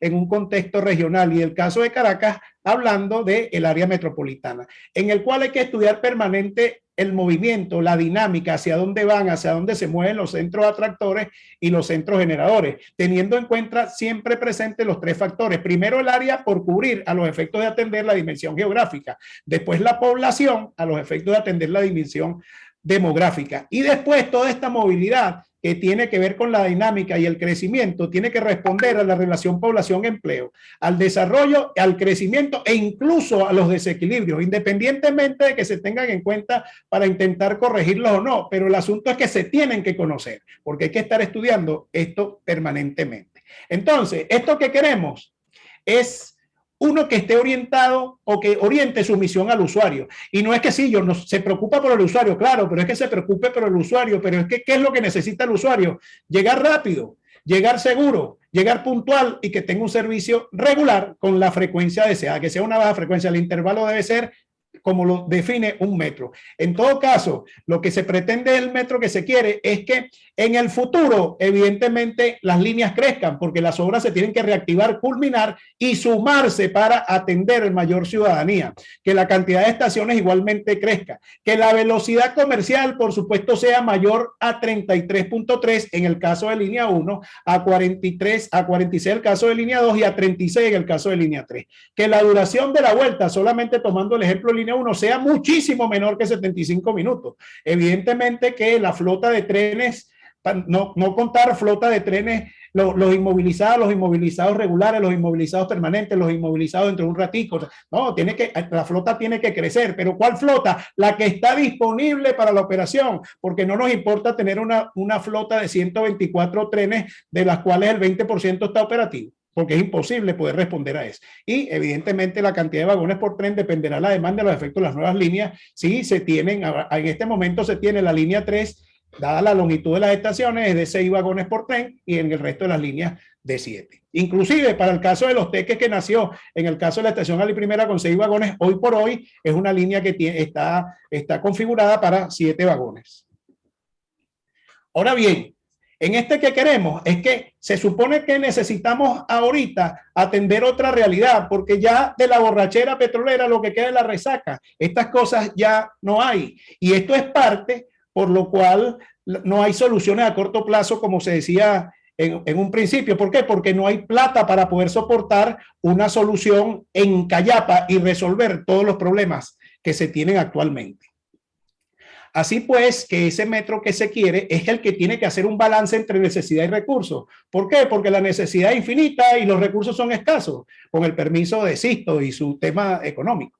pero el asunto es que sigue siendo la solución trabajarla en un largo plazo, porque definitivamente ante la falta de recursos y la cantidad y necesidades tanto del metro como de otros sectores, es que esto se va a ir dando en la medida que se reconstruya el país, en la medida o el ritmo de esta reconstrucción del propio metro, las necesidades de movilidad si cambian o no cambian y las necesidades de transporte. Solo para hacer una referencia, porque el metro depende a su vez de otra empresa de servicios que debe estar en un estado similar al nuestro, es que los especialistas estiman que en 4 años el tiempo necesario para reconstruir el sistema de electrificación nacional. Entonces, hay cosas que dependen, porque depende de la gobernanza. No pueden hacerse las cosas todas al mismo tiempo y en todos los sectores. Al final, lo que se quiere es el metro del futuro. Y el metro del futuro es aquel que no es solamente un número de líneas ni una cantidad de durmientes tendidos en el suelo con unos rieles arriba que se pregona mucho y se ufana de que se estén soldando. Una red de metro es también su inserción en la ciudad, su inscripción en el tejido urbano, su integración en un sistema de transporte multimodal, que el sistema tarifario como uno de los medios de integración y no de desregulación y de desplanificación. Es una red de metro, si bien es un eje rector para un sistema de transporte, no lo es físicamente hablando. Un eje tiene que ser más bien una malla con sus nodos y terminales, sus estaciones de transferencia y correspondencia que no respondan o faciliten la incorporación de nodos que complican la existencia, tal como lo comentó Patrick hace un rato, adelantándose estos elementos. Ahora bien, eso es lo que queremos. ¿Y qué hay que hacer para tener ese metro que se quiere? Bueno, lo primero es que ahí es donde hay que dar el vistazo al año 1983, porque en ese entonces la idea era, para poder hacer eso, hubo que contar con los mejores. ¿Y dónde están los mejores? ¿Los mejores qué? Los mejores asesores, los mejores planificadores, los mejores constructores, los mejores proveedores, los mejores gerentes, los generadores tecnológicos, generar el mejor recurso humano e incluso el mejor usuario. Y esto estén donde estén, porque hay que buscarlos. Si no los tenemos acá, hay que buscarlos, estén donde estén. Si eso es parte de las cosas que hay que hacer. En el mismo hecho de construir relaciones que sean del tipo ganar-ganar. Se supone que quien nos ayudó o quien ayudó al metro a hacer el metro más moderno del mundo, bueno, son los proveedores de tecnología, son los asesores, son los generadores de ingeniería, son los generadores de información. Por ejemplo, solamente para tomar algunos, Alamis. Alamis es una organización de metros y subterráneos de América Latina, del cual fue fundador el Metro de Caracas y hoy no es parte de eso, cosa que llegó a fundar. ¿Por qué? Porque son bloques de integración, son bloques de interacción. Los problemas que tiene el metro ahorita, seguro que ya lo tuvo Sao Paulo, que ya lo tuvo México, que ya lo tuvo Brasil, y eso es lo que se buscaba, esa interacción, solo para tomar una. Pero el resto es que hoy se nota el cierto aislamiento, se nota cierto aislamiento. Entonces, y con todos los sectores, no es con uno solo ni con quien se tenga contrato. Con una empresa que se tenga contrato se tiene una relación contractual, no necesariamente se tiene una relación de tipo ganar-ganar, pero hay que construir relaciones de este tipo. Y esas relaciones que hay que construir deben ser con actores viejos o nuevos, siempre que la orientación sea en la búsqueda del beneficio mutuo y que prevalezca el tipo de ganar-ganar. Y la premisa de que nadie es imprescindible.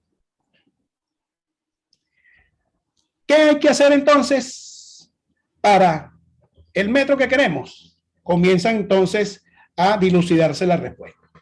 Y es que se plantea entonces una task force para comenzar a definir cualidades y métodos. ¿Cuál es la tarea del task force? ¿Y cuál es la tarea o cuáles son las exigencias para los métodos de colaboración? Lo cual nos va a compartir Patrick a partir de este momento.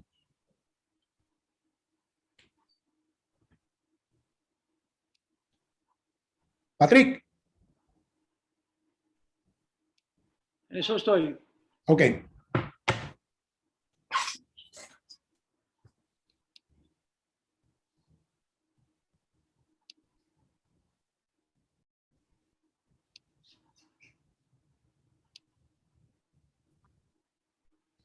Ok, ya, entonces Eduardo nos habla de una task force, pero una task force para hacer qué. Hemos visto, a medida que hemos desarrollado nuestra presentación, la cantidad de obras que están paradas, en proyecto, inconclusas a nivel de construcción. Y si hacemos un compendio de todo lo que hay que hacer para efectivamente restablecer y reconstruir un sistema de transporte para la ciudad de Caracas en su dimensión metropolitana, pero también en su dimensión regional. Vamos a comenzar por enunciar esas tareas y esas obras. Primero, lo que tenemos que reconstruir es la gerencia de operación y mantenimiento de lo que existe. Y eso es una tarea al día a día y es una tarea que tiene que emprenderse a corto plazo. Y a corto plazo estamos hablando de 1 año, 2 años, para ir poco a poco reconstruir metro. Pero como lo hemos dicho al inicio, no hay solución a corto plazo porque el daño está demasiado grande y primero para poder reconstruir el sistema también hay que reconstruir la empresa que supuestamente está encargada de gerenciarlo y de operarlo y mantenerlo. Desde ahí la idea de una task force, que es un poco la sustitución del metro en el sentido que el metro no tiene la capacidad ni gerencial ni técnica hoy en día. Entonces, más allá de comenzar a reconstruirse ese metro al día a día, hay que comenzar a elaborar planes de recuperación, de renovación del metro de Caracas y de construcción de nuevas líneas. El corto plazo, el mediano plazo, el largo plazo, a sabiendas que sin esas 3 dimensiones, sin esos 3 tiempos, no hay posibilidad de recuperar el metro.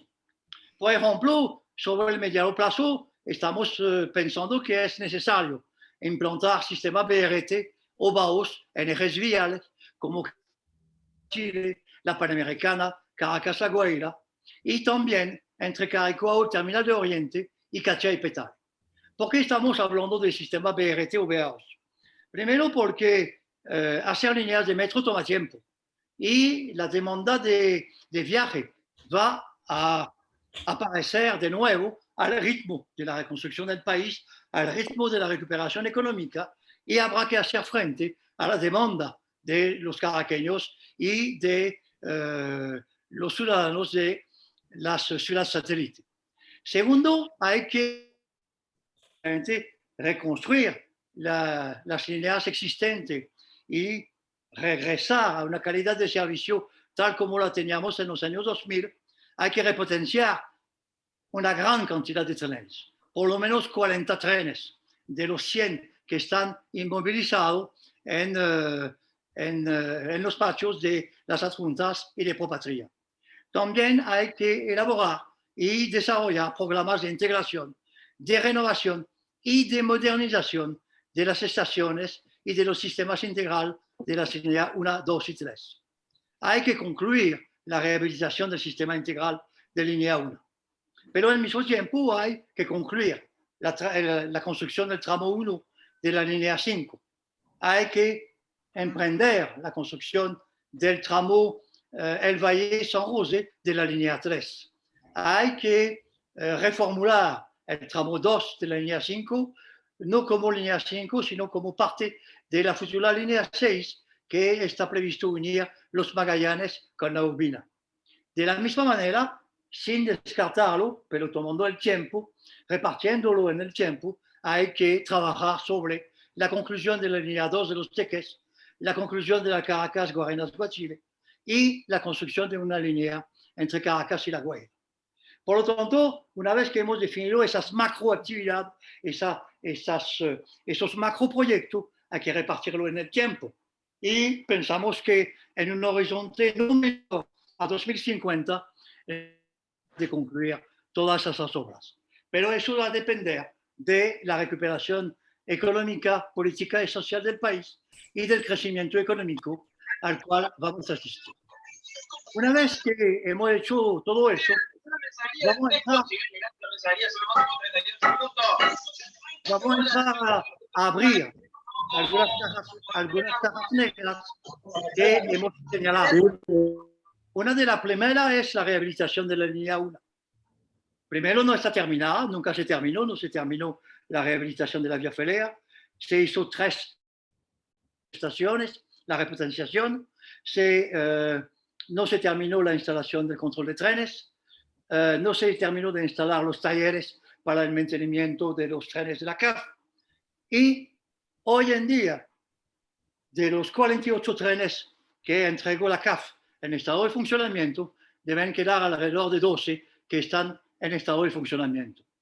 Y el otro problema que tenemos que enfrentar es que ya hemos efectuado pagos por mil millones de dólares a la CSM, que es el consorcio de la rehabilitación, que tenemos una deuda contraída de 400 millones de dólares y que seguramente falta 400 millones de dólares más para terminar la rehabilitación de la línea 1 en un plazo entre 12 y 18 meses. Tomamos el ejemplo de Caracas-Guarenas-Guatire. En esencia, por supuesto, ha de diferirse. Hemos efectuado pagos por 8.050 millones de dólares y para unas previsiones de pasajeros transportados de entre 80.000 y 130.000 al día. La postergación de esa línea, que nos parece absolutamente imprescindible, va a generar la necesidad de encontrar soluciones viables para el transporte de los usuarios que se desplazan entre Guarenas, Guatire y Caracas. La línea 5, de igual manera, hay que revisar los alcances. Si hablamos de la línea Caracas-Los Teques 2 y Los Teques 3, hay un gran problema con la Caracas-Los Teques 2. Hasta ahorita, entre Los Teques 1 y Los Teques 2, casi más de 9.640 millones de dólares, y esa línea transporta entre 40.000 y 60.000 usuarios al día. Es una relación costo-beneficio que genera preguntas. Y hay que buscar la manera, como lo hemos señalado al inicio de nuestra presentación, cómo rentabilizar la línea de Los Teques. Sin la búsqueda de rentabilización de esa línea 2, parece difícil reiniciar de antemano la construcción y la terminación de esa línea. En cuanto a Los Teques 3, yo no me voy a extender mucho, por simplemente decirle que es un proyecto que no tiene ni pie ni cabeza, que es técnicamente equivocado y que por supuesto debe ser postergado. En cuanto al proyecto de Caracas-La Guaira, ese proyecto, hay que saberlo, está previsto un proyecto mixto, mercancía pasajeros, entre Gato Negro y La Guaira y La Guaira 2. Es decir, y además ese sistema de transporte mixto, mercancía pasajeros, está previsto para una velocidad de 120 km por hora y debe ser para la carga al eje de 22.5 toneladas. Además, está previsto un teleférico de 23 kilómetros y el costo aproximado de esa obra es de más de 8.000 millones de dólares. Por supuesto, nosotros estamos planteando seriamente la factibilidad de un tal proyecto que, en nuestra opinión, plantearle que sea mixto no tiene tampoco ni pie ni cabeza para un puerto de La Guaira al cual llegan solamente o llegaban algunos cruceros. Hace tiempo que los transportes de mercancía se hacen a través del puerto Cabello. Y entonces, creo que ese proyecto, si tiene cierta validez, es entre Caracas y La Guaira, porque llama la atención también que en todos esos proyectos las previsiones de transporte de usuarios, de pasajeros transportados, no existen. Es decir, se construye el proyecto, proyecta unir un sitio a otro sitio sin saber la rentabilidad social de esos proyectos. Y el primero de los pasos va a ser efectivamente saber cuál es la rentabilidad social para dar prioridad a los proyectos que tienen la más alta rentabilidad social. Entonces, yo hablaba de la primera prioridad, que es la recuperación de la operación de las líneas existentes, que por supuesto pasa por una gran auditoría que va a definir cuáles son las actividades que tengo que realizar. Pero de antemano, nuestro planteamiento gira alrededor de 7 ejes de acción. Primero, la seguridad ferroviaria operacional. Segundo, el personal. Tercero, los procedimientos y protocolos. Cuarto, la formación y la capacitación. Quinto, la imagen. Sexto, la seguridad patrimonial. Y séptimo, la supervisión de los contratos de servicio general y de los contratos de limpieza para de nuevo llegar a un sistema metro que tenga buena cara. No estamos ofreciendo aquí regresar a la calidad de servicio de los años 2000. Regreso a la calidad de servicio de los años 2000 va a tomar 4 años y pasa, por ejemplo, para gestionar la comunicación de la rehabilitación de la línea 1, con o sin la CSM. Pero lo que sí es seguro es que ese contrato tiene que estar reconsiderado, tiene que ser reformulado a raíz del tiempo que ha pasado, que ya hay muchos trenes de la CAF que están inmovilizados, y además ese contrato no tenía, por ejemplo, cláusula de mantenimiento, cláusula de transferencia de tecnología, suministro de repuestos. Ese contrato ha sufrido de un gran problema, como han sufrido todos los contratos del Metro de Caracas, es que no han sido supervisados por empresas de ingeniería, tal como las conocimos en los años 80. La empresa Inelectra Sofletu era la encargada de supervisar, inspeccionar, recepcionar las obras de los constructores. Esa figura, desgraciadamente desaparecida, tiene que ser rehabilitada y reivindicada si queremos el éxito del reinicio de los contratos. Yo lo señalaba, necesitamos para recuperar la calidad de servicio, por lo menos la repotenciación de 40 trenes y la implementación de programas de integración, renovación, modernización de estación y de los sistemas integrados. ¿De qué se trata? Primero, de un programa general de inspección de las estructuras civiles del Metro de Caracas, línea 1, 2 y 3, que nunca se han realizado desde que el metro está en operación.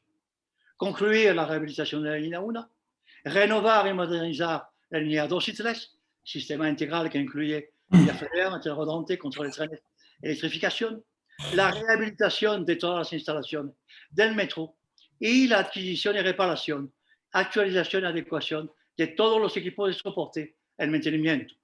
Y por supuesto, todo eso en el marco de una transferencia de tecnología que se quedó atrás. Cuarto, un programa general de rehabilitación de las estaciones de la línea 1, 2 y 3 que contempla la organización de las estaciones y la construcción de estacionamiento y terminal urbano y o interurbano integrado con las estaciones de metro. Eso es para marcar la diferencia entre el metro concebido como un eje rector o como kilómetros de línea y una red, donde efectivamente el metro es hacia donde tienen que ir todas las demás modalidades de transporte. Es la única manera de rentabilizar la inversión del metro y rentabilizarla socialmente. Por ejemplo, hemos hablado de la implantación del sistema BRT y del sistema BAUS mientras se hacen los proyectos metroviario o ferroviario, si lo consideramos necesario. Aquí beneficiamos, por ejemplo, de todos los trabajos del arquitecto Tomás de la Valla, que ha adelantado muchos proyectos de sistema BRT en Caracas, en particular los de Caricuao hacia el terminal de Oriente y entre Catia y Petare. Eso hace parte de esa task force que necesitamos para reconstruir no solamente el metro ferroviario, sino construir un sistema de transporte metro. Y cuando hablamos de metro, estamos hablando de metro subterráneo y de metro superficial, tal como el BRT o los sistemas de autobús con corredores preferenciales.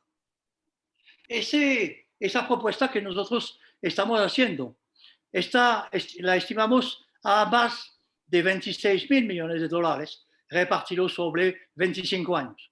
3.850 sobre 4 años para poner a nivel el sistema existente y regresar, tal como lo he dicho, a la calidad de servicio que teníamos en los años 2000.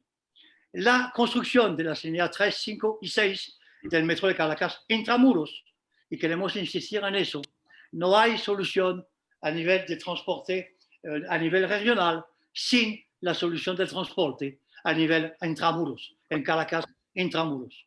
Por supuesto, las líneas suburbanas, pero reexaminada, considerada, reevaluada para poder en un horizonte 2050 posiblemente comenzar la construcción de esas líneas. Los acondicionamientos urbanos para líneas BRT y BAUS, cuando hablamos del sistema BRT BAUS, ya lo he precisado, estamos hablando de metro superficial y estamos hablando de lo que antes se podía llamar Metrobús, pero que ahora consideramos como parte del eje estructurador alrededor del cual se estructurar los demás sistemas de transporte. ¿Cuál es la estrategia que hemos escogido para emprender ese camino? Primero necesitamos un polo estratégico donde se va a hablar de planificación, ingeniería, control, seguimiento, desarrollo, asesoría, comunicación, relación pública, que se va a apoyar sobre 3 patas. La primera pata es la empresa de servicio encargada de la operación y del mantenimiento de las líneas existentes. Segundo, la segunda pata, la pata de renovación, para comenzar a renovar las instalaciones del metro y regresar poco a poco a la calidad de servicio. Y tercero, la tercera pata, que es la construcción de nuevas líneas. Para que esas 3 patas estén efectivamente muy sólidas, se requiere de 2 unidades de apoyo fundamental. Un centro de entrenamiento con encargado de la formación, la capacitación y los convenios que habrá que establecer para formar de nuevo el personal calificado para el mantenimiento, para la renovación y la construcción de nuevas líneas de metro. Quiero insistir sobre ese punto porque la desprofesionalización y la militarización del metro de Caracas son una de las razones por la cual el metro ha llegado a donde está. Está totalmente desprofesionalizado, está incapaz técnicamente de adelantar una recuperación de metro. El segundo nodo que es importante para emprender esa tarea de reconstrucción del metro son las nuevas tecnologías. Y entonces voy a pasar aquí. Eso, cuando hablamos de nuevas técnicas gerenciales, digitalización, nuevas tecnologías, formación permanente, aprendibilidad, eso es algo que tiene que atravesar toda la organización. Sin estos 2 nodos, capacitar y nuevas técnicas gerenciales, no hay posibilidad de recuperación del metro de Caracas. Y por fin, un nodo importante aquí es dar al metro la dimensión regional que requiere para responder a la demanda de viaje de la región metropolitana. Integrar, es decir, encaminar hacia la creación de una institución, una organización supramunicipal, suprarregional, que sea capaz de gerenciar el transporte en todas sus dimensiones, en todas sus modalidades a nivel regional. Y termino aquí para ceder de nuevo la palabra a Eduardo para que cierre la...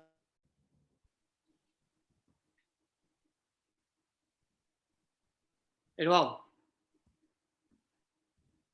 Deja de compartir, por favor. Ya. Ok.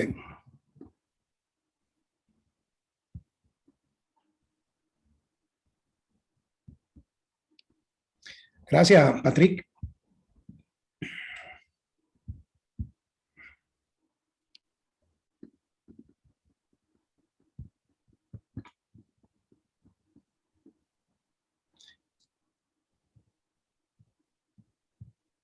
Ok. Cancelar. Ok, entonces, bueno, ya dada la hora que estamos muy pasaditos de hora, ya vamos a ir cerrando. Entonces, quizás un poco con el tema de la reconstrucción, no hemos decidido no cerrar con una especie de conclusión, sino que hay una cantidad de acciones que se tienen que, que tomar, que pudieran ser muchas. Simplemente se eligieron 20, no son limitativas, ni son restrictivas, ni en este momento obedecen a tipo de prioridad alguna, sino son las que pensamos que se deben tomar en este momento como parte de las primeras cosas que hay que hacer en el primer trabajo de corto plazo, que no va a generar evidentemente resultados a la vista ni en corto tiempo, pero que se tienen que hacer, hay que revisar, porque se necesita mucha preparación. La reconstrucción necesita mucha preparación. Por ejemplo, cuando decimos que hay que reactivar la operación de las líneas 1, 2 y 3, que decimos que hay que hacer una auditoría, hay que chequear los esquemas operativos, hay que chequear la realidad actual, hay que chequear todo el contexto que se tiene en este momento. ¿Por qué? Bueno, simplemente porque han transcurrido 40 años y probablemente se está operando de la misma forma como se operaba en el 83. Quizás haya que hacer algún tipo de revisión. Y lo mismo es aplicado, por ejemplo, a los contratos, porque hay que hacer elaboración de especificaciones técnicas de futuros contratos. Pero es que también hay que hacer elaboraciones técnicas para los contratos de ahora. Es decir, normalmente cuando se hablan algunas discusiones sobre el metro más moderno del mundo, es que casi, mejor dicho, la totalidad de los sistemas del tipo que se requiera, que están en un momento dado en boga, por supuesto tienen el privilegio y la oportunidad de hacerse con la mejor tecnología y la tecnología más fresca que existente en el momento. ¿Por qué? Bueno, porque es el momento y casi todos los metros incorporan las nuevas tecnologías, ya las vienen con esas incorporadas. Es decir, mañana no se abre un metro y se hace con la tecnología de 40 años.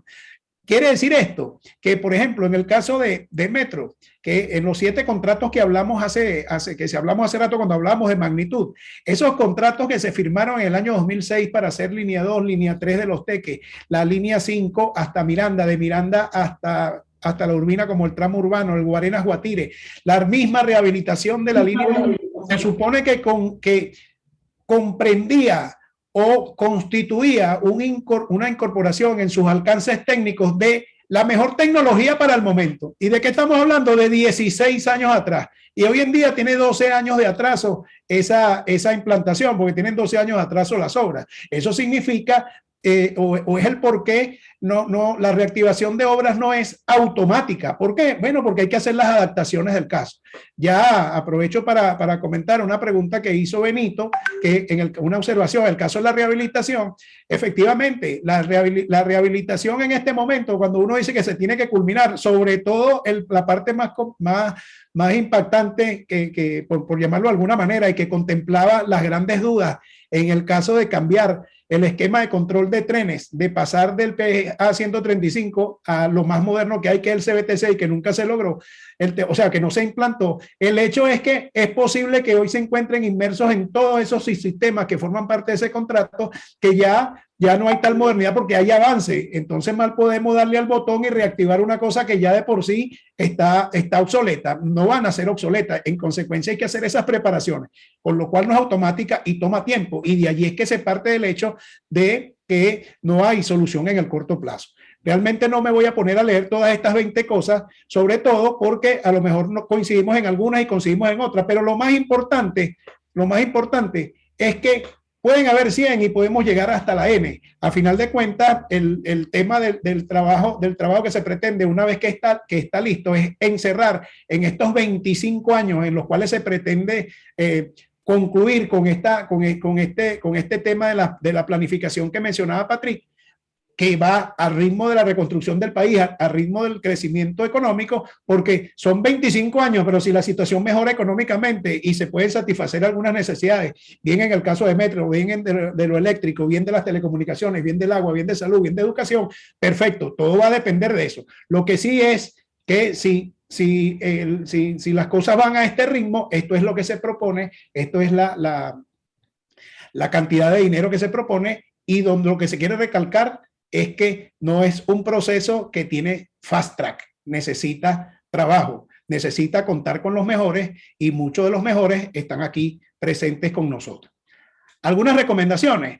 Es importante la construcción de las mejores relaciones con potenciales o eventuales aliados de empresas de tecnología especializadas en temas ferroviarios y metroviarios, tanto en temas de construcción, equipamiento, suministro, ingeniería, logística, procura, operación, mantenimiento, tecnología, información. Simplemente por el hecho de que no lo podemos hacer solos, y eso no significa que no tengamos la capacidad de hacerlo, pero el asunto es que necesitamos socios, necesitamos quienes nos ayuden, y necesitamos quienes nos ayuden a recobrar el sitial que nos ganó digamos, la denominación del metro más moderno del mundo, el más limpio del mundo, y del metro que fue figura y referente para otros sistemas. O igualmente somos referencia, lo que pasa es que somos la referencia de lo que otros metros no quieren ser. Eso se tiene que revertir.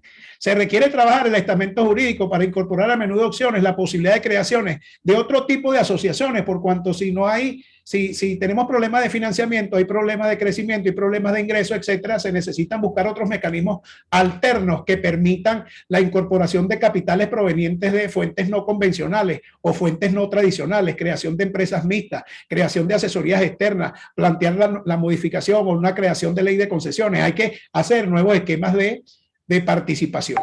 Hay que construir relaciones con la banca multilateral y otros organismos internacionales que financien grandes obras, y aprovechar el planteamiento hablando de que le hemos dado mucha importancia a lo de la dimensión regional para reformular o replantear el lanzamiento de un plan de movilidad regional que considere de una vez por todas la integración física, institucional, operativa, tarifaria para el área metropolitana de Caracas, y como dice Patrick, de más allá, aunque esa expresión es de ¿cómo se llama el muñequito verde? De Lightyear. Pues bien, hasta aquí hemos llegado al final de esto. Muchas gracias por su atención, por su paciencia. Sé que algunos tienen hambre y estamos a la orden para sus preguntas cuando bien lo disponga la presentadora. Un segundito antes de despedir para ir a las preguntas, es que si nosotros nos hubieran preguntado que si en vez de tener las casi 2 horas que tenemos hablando, nos hubieran preguntado que cómo resumimos esto, nosotros hubiéramos planteado que esta reconstrucción se fundamenta en 7 elementos claves que me voy a permitir leer. El primero, el transporte masivo y rápido. El metro es un sistema de transporte metropolitano rápido y masivo que se alimenta y se inserta en un sistema de transporte de dimensión regional. 2, la rentabilización del metro. Esta propuesta sustenta que el metro en todas sus modalidades es el eje rector. No es dictatorial ni exclusivo, sino es una directriz de un sistema de transporte regional multimodal que abarca también los trenes de cercanía, los BRT, los teleféricos, el cable tren, los sistemas de transporte público y privado en general, los autobuses, por puesto, taxis, mototaxis, bicicletas, etc. 3, más importante aún, el objeto y el sujeto. No se puede reconstruir el metro sin considerar a la vez al sistema y a la entidad que lo gesta, lo administra, lo opera y lo mantiene. Es lo que nuestra visión sistémica sustenta.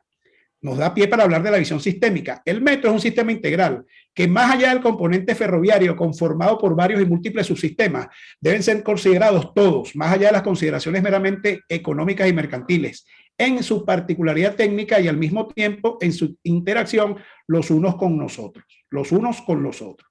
El ámbito de la reconstrucción del sistema existente es un problema o una situación que abarca todas las líneas, todas las líneas del metro, así como de manera más marginal la línea 1 del metro de Los Teques, a final de cuentas son hermanas, son prima hermanas, nacieron juntas. El corto, el mediano y el largo plazo, la recuperación de la operación de las líneas existentes y la solución del problema del transporte pasa por la continuidad de la extensión de la red del metro, particularmente la línea 5 al corto plazo, hay que terminarla, pero también la línea 3, el ramal El Valle San José, de la línea 6, que también se denomina la línea norte, y la línea 5 hacia el sureste, digamos hacia los lados del Latillo, así como también de nuevas modalidades de transporte que deben incorporarse en unos plazos que, por supuesto, habrá que definir. Y finalmente, la dimensión regional como elemento de integración y coherencia, porque esto depende también de la inserción a nivel regional. La ciudad capital ya no es solamente Caracas y sus 5 municipios, es Caracas y sus ciudades satélites, Los Teques, Guarenas, Guatire, el litoral central, Valle del Tuy, lo que algunos llaman el área metropolitana de Caracas, el litoral central, los Altos Mirandinos, la subregión del Tuy medio, el eje Guarenas, Guatire, conformando así 17 municipios, la región capital, los trenes de cercanía, el Guarenas, Guatire, el Caracas, La Guaira, el metro Los Teques, etcétera, etcétera. Y al fin, Yajaira, quedamos a la orden para las preguntas. Jaira ya no está. Bueno, entonces, Haga usted mismo de moderador ahí con las preguntas.